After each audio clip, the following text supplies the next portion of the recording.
Episode 6 of Season 2 of House of David. Early in the morning, Ahinoam is awakened by David singing and travels across the palace to Saul's quarters, where she discovers him dozing off in the embrace of her former servant Kazia. She walks away, putting aside whatever hope she may have had of making amends with Saul. Later that morning, Abner tries to talk Saul out of banishing David for turning down Merab's offer, but Saul won't believe that he will ever be powerless.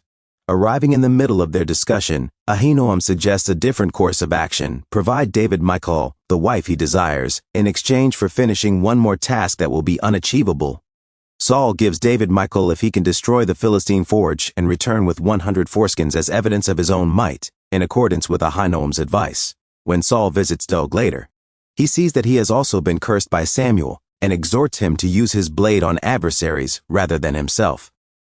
Doeg consents to ask his pals in Philistia for a favor after realizing how David is bothering Saul. Doeg's acquaintance with the enemy unnerves Saul, who cautions him to keep in mind who he serves. Doeg then leaves, alerting Achish to the impending attack with a pigeon back in his bed entwined with Kazia. Saul is preoccupied with the arrangements he has made when Kazia requests permission to attend David and Michal's wedding as a guest rather than a servant. Aware of the commotion it would create, Saul hesitates. Despite Saul's gentle assurances that he will make it up to her, Kazia instantly returns to her job as a servant, falling to the ground to assist Saul in putting on his shoes. Kazia tries to leave when Ahinoam unexpectedly shows up, but her mistress tells her to stay on the floor, where she belongs, before revealing Jonathan's marriage.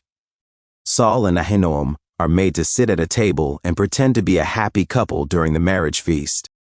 But when Kazia shows in wearing royal attire and the unique necklace that Saul made for Ahinoam, that facade is shattered. Ahinoam is enraged and begs Saul to banish her. Rather, Saul invites Kazia to join their table as an honored guest and informs the audience that she was the reason Sarah and Jonathan met. Ahinoam gets up and walks away furious. Michal asks her father after finding out that Saul proposed to marry her to David. She inquires as to where Saul dispatched David and, as she looks at Kazia, why he consistently causes harm to those who are most devoted to him after Saul says that David must first demonstrate his value. As Ahinoam fearfully watches David and his company return to Gibeah, her night becomes even worse.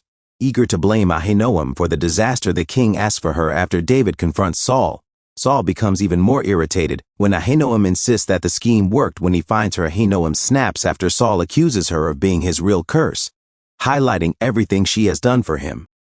She accuses Saul of being a weak, insecure man who needs a servant girl to give him a sense of strength, while Saul accuses her of being filthy. She acknowledges that she crowned Eshbaal because she was aware that God had abandoned him and that his rule was coming to an end. Furious, Saul grabs his wife, drags her out of the city gates and through the palace and dumps her in the mud among the ordinary people. Saul banishes Ahinoam while Merab and Eshbaal watch, accusing her of blaspheming God. Eshbaal gives his mother a mock tender embrace and murmurs that she can now experience what it's like to be deceived by people who say they love her. Ahinoam meets Merab's gaze as he walks away, telling her to keep her chin up while the gates slam shut.